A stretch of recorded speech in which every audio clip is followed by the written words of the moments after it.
Hi, I'm Mrs. Wilcox, the librarian at Parsley Elementary School. And today we're talking about some of the symbols of America: the American flag, the Statue of Liberty, songs that have been written in celebration of the American spirit. And the book that I'm going to read you today is about another American tradition, the American dream. Now, most of us were born right here in America. But if you look way, way back in your family's history, way back, unless you're a Native American family, your family came from somewhere else. And it's possible that they came here to America looking for a better life. So, the book I'm going to read you today is about a family who immigrated to the United States, to America, looking for a better life from Italy. So, this book is about the American dream. All the Way to America: The Story of a Big Italian Family and a Little Shovel. Written and illustrated by Dan Yaccarino. This book is read with permission from the publisher, Alfred A. Knopf, a division of Penguin Random House.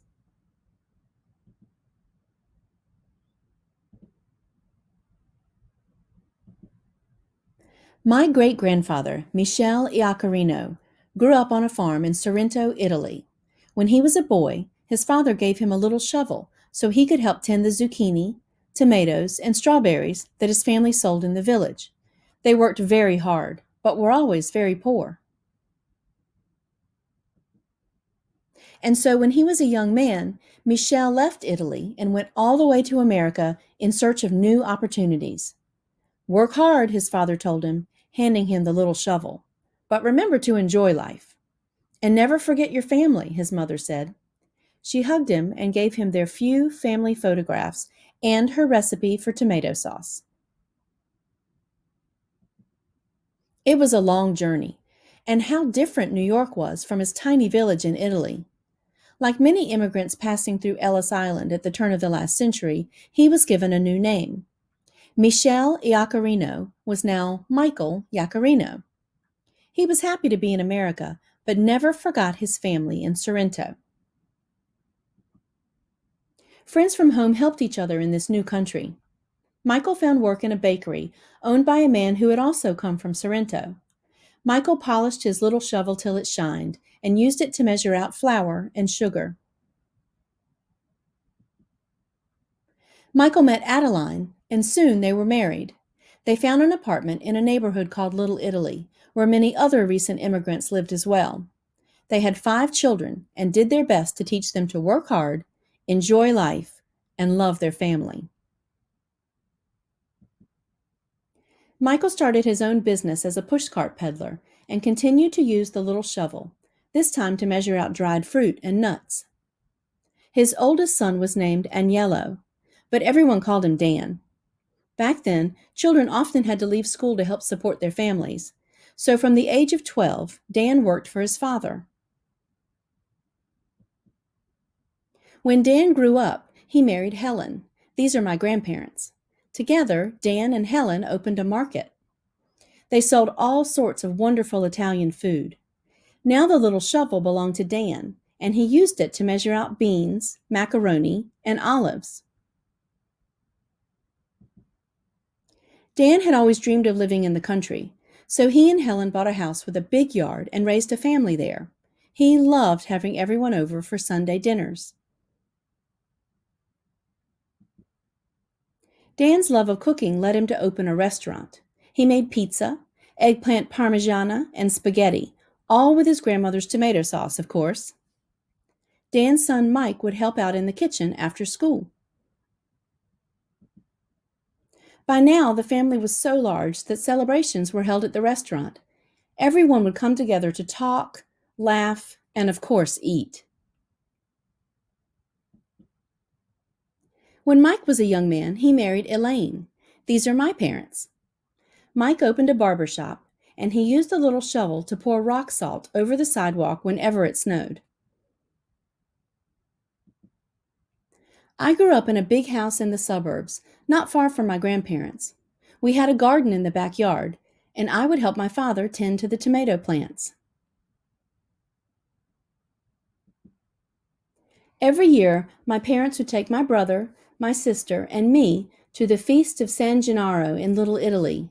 We watched the parade, listened to Italian folk songs, and ate hot cipolle. I loved New York City. So when I grew up, I moved back to the city where my great-grandfather Michel had lived. Work hard, my father told me as he handed me the little shovel, but remember to enjoy life. And don't forget to call your family, said my mother.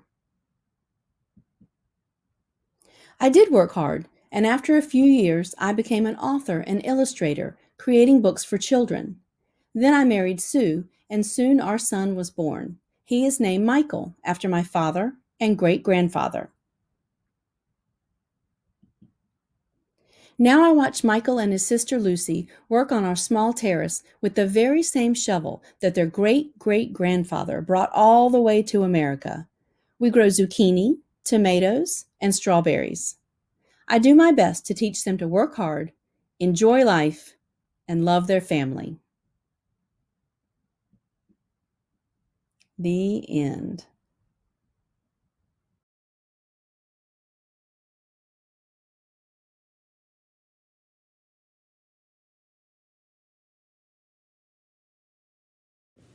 Hello, boys and girls. I am Mrs. Avery, the music teacher at Parsley Elementary School, and today I invite you to sing along with me several classic patriotic songs.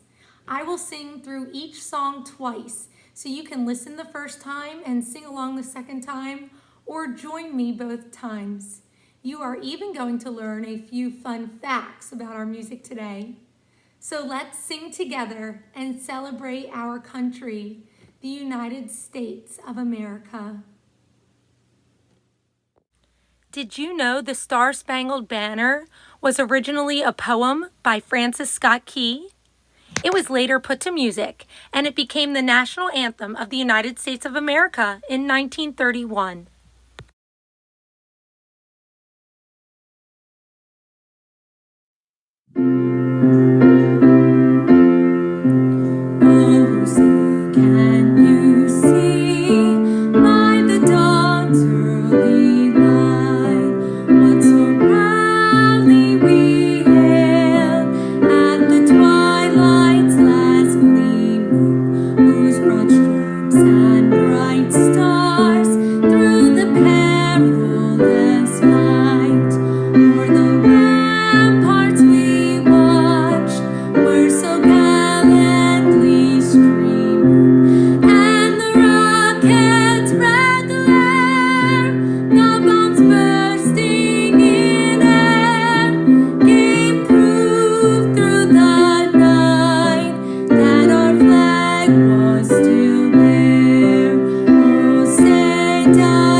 Your Land was composed by Woody Guthrie.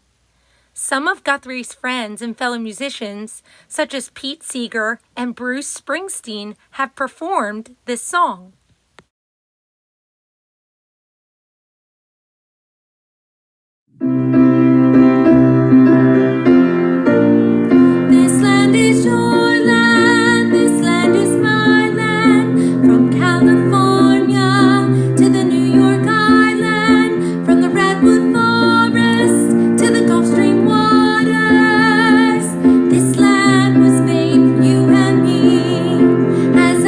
Walking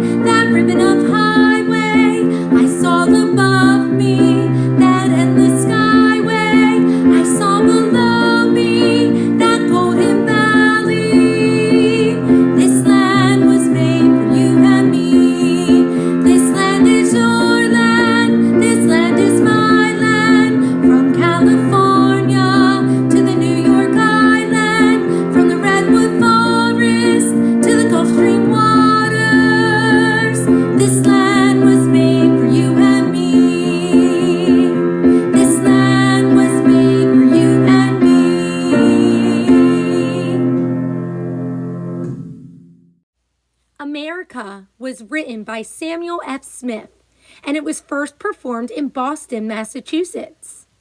This song did not become popular until the Civil War.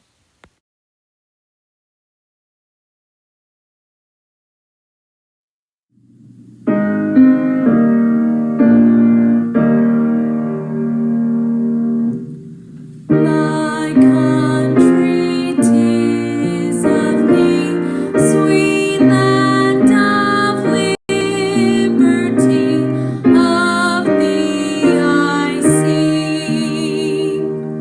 Land where my fathers died, land of the Pilgrim's pride, from every mountainside, let freedom ring.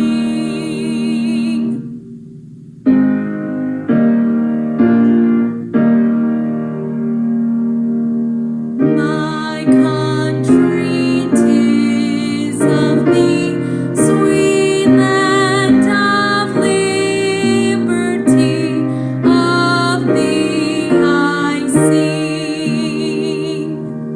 Land where my fathers died, land of the Pilgrim's pride, from every mountainside, let freedom ring.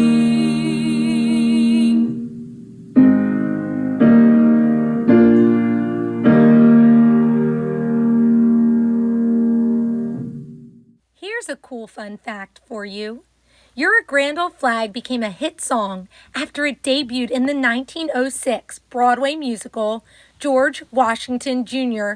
by George M. Cohan.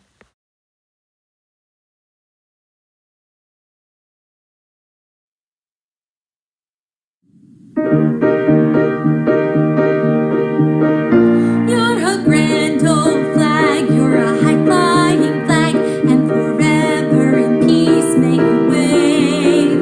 You're the emblem of the land I love, the home of the free and the brave. Every heart beats true for the red, white, and blue, where there's never a boast or brag. But should old acquaintance be forgot, keep your eye on the grand old flag. You're a grand old flag, you're a high-flying flag, and forever in peace may you wave. You're the emblem of the land I love, the home of the free and the brave. Every heart beats true for the red, white, and blue, where there's never a boast or brag. But should old acquaintance be forgot, keep your eye on the grand old flag. Our next song is America the Beautiful. Catherine Lee Bates was inspired to write the words of America the Beautiful after she visited Pikes Peak in Colorado.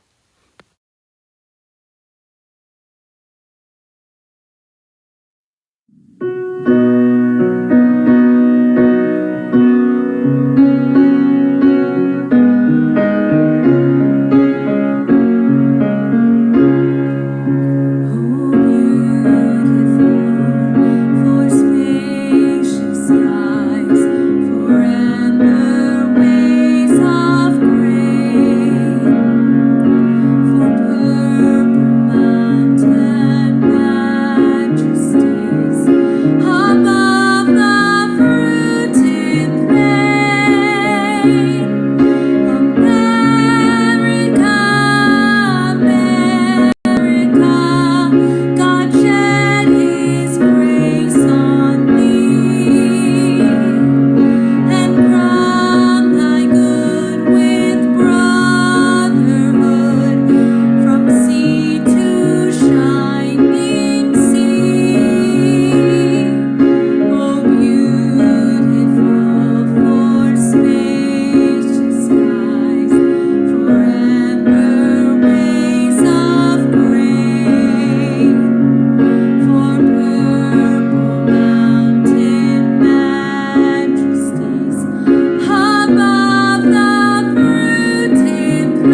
singing with me today.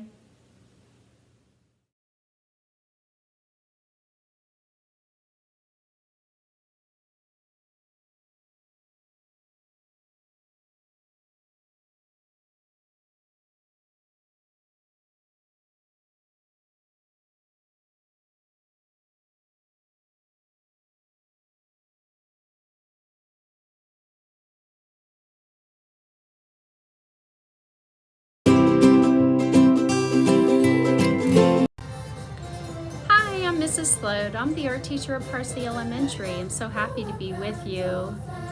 This is our episode on America.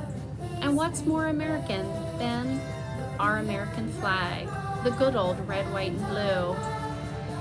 Our flag was sewn, the original flag, by a lady named Betsy Ross and designed by some of our founding fathers. Now, the original flag, 13 stripes and 13 stars for the original 13 colonies. I'm going to hire you today to redesign the flag in case we ever need it, keeping our symbols, stars and stripes and red, white, and blue.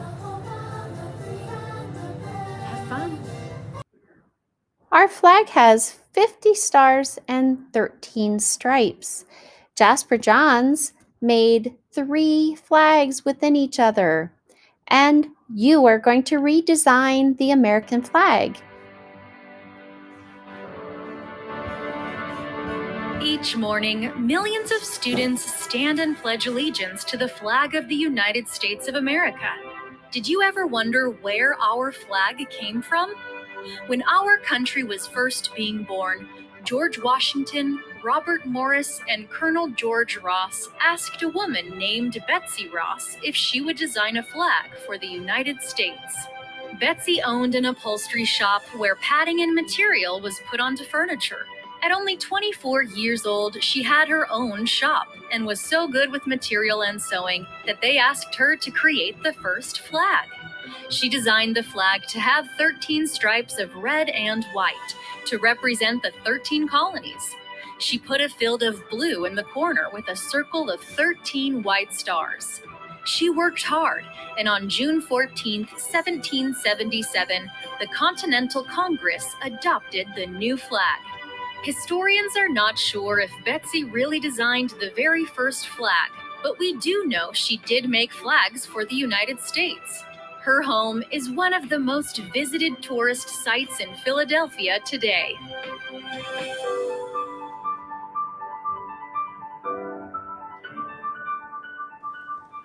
Now, I had hired you to be the new flag designer for the American flag, just like Betsy Ross. A good way to start that is something called brainstorming. Brainstorming is kind of your brain on paper, your ideas. So just with a pencil, you can start and you can sketch out as many ideas to redesign the flag as you want. And then you can say, oh, yeah, that one's my best. I think I'll try that. So brainstorming is a great way to start any kind of lesson or idea that you have. Okay, so now we are going to redesign this flag just in case we ever need it, or if it's not just for the whole United States, it could be for your family. This could be kind of your family flag. That's a good idea too. Now, what I have done, you can do it a couple different ways, is that you can actually draw your redesigned flag. Take one of your brainstorming ideas and put it on paper. Or if you have some construction paper, you can cut the red and white stripes, the flag, and put it together that way. So if I do this, and I'm going to take these and move them this way. Now, this lesson is not step by step. This is going to be up to you, but I'm just showing you some of the possibilities and how you can kind of rearrange things. All right, So I'm just kind of playing with some ideas and how you can do this.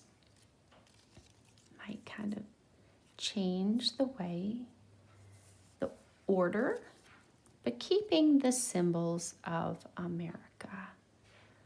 I might start taking some of my flag, my stars here. Let's see. Put that in there like that. And see what we can do. Now remember, I'm not going to have a final product for you because this is going to be up to you. I'm just kind of showing you some of the possibilities that can be possible. All right. Keep going with that. Make your own redesigned American flag and have fun.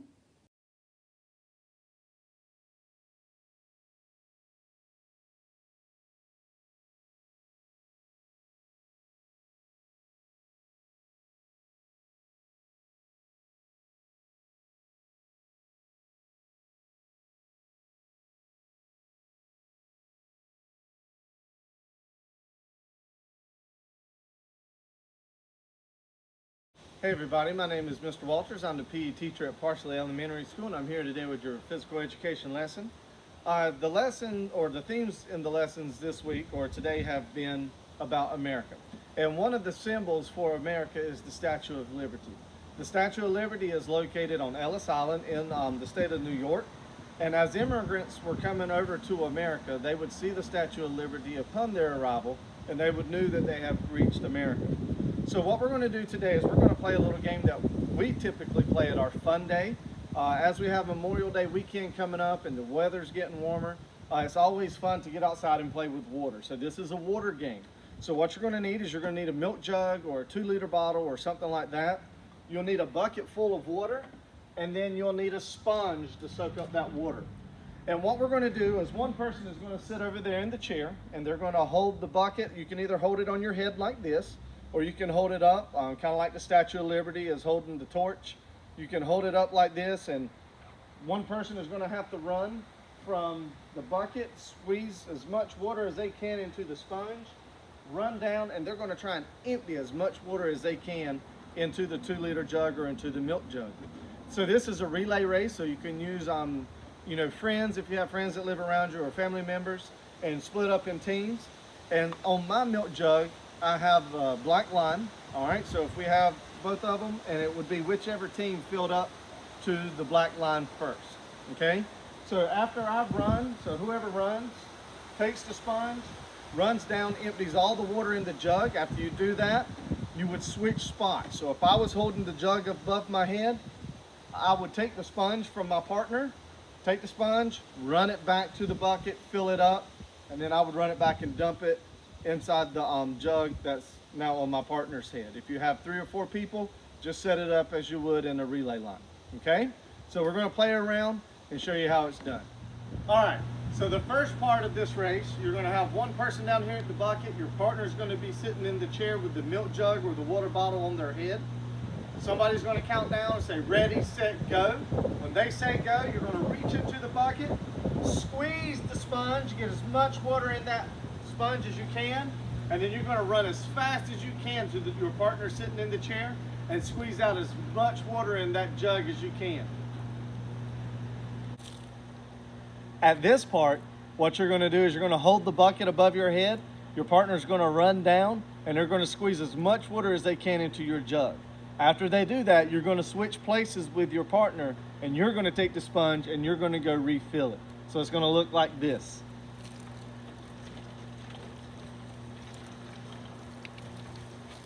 Okay, everybody, I hope you enjoyed the Statue of Liberty game. It's a really fun game to play outside when it's hot and you have some friends or some brothers and sisters that you can play with, and get outside on those hot days and use some water, okay? So keep moving. Make sure that you tune back in with us for some additional lessons later in the week.